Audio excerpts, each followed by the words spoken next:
अगर आपकी वाइफ ने 125 CRPC के तहत आपके ऊपर मुकदमा दर्ज करा दिया है, तो सवाल ये उठता है कि क्या कोर्ट तुरंत पैसे देने का आदेश कर देगा या इस पूरे प्रोसेस में भी सालों लग जाते हैं। तो आज हम इसी का एक आसान जवाब समझेंगे। तो सबसे पहले तो ये जान लेते हैं कि 125 CRPC की मूल भावना क्या है।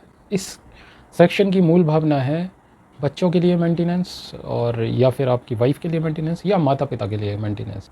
इस सेक्शन से रिलेटेड पति पक्ष का एक सवाल अक्सर देखने को मिलता है कि क्या हम भी मेंटेनेंस अंडर 125 CRPC अपने वाइफ के ऊपर मुकदमा दर्ज कर सकते हैं। सच 125 CRPC में ऐसा कोई क्लॉज नहीं है कि एक पति अपनी वाइफ से मेंटेनेंस मांग सकता है। तो मेंटेनेंस की जब बात आती है तो वहाँ एक और टर्म अंतरिम गुजारा भत्ता।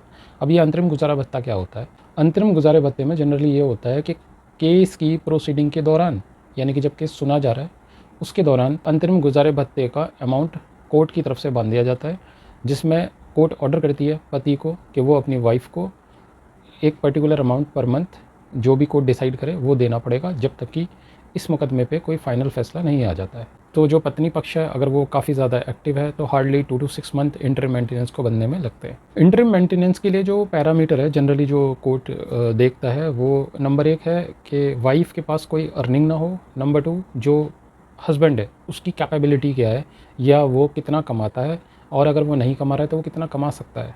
इसके अलावा अगर पत्नी के साथ कोई बच्चा भी है आपका तो फिर वो एक थर्ड पैरामीटर भी इसमें ऐड हो जाता है। और जैसे ही इस केस की प्रोसीडिंग पूरी कंप्लीट होती है तो उसके बाद फिर जो रेगुलर मेंटेनेंस है वो डिसाइड हो जाता है। तो इस वीडियो में इतना ही। बाय।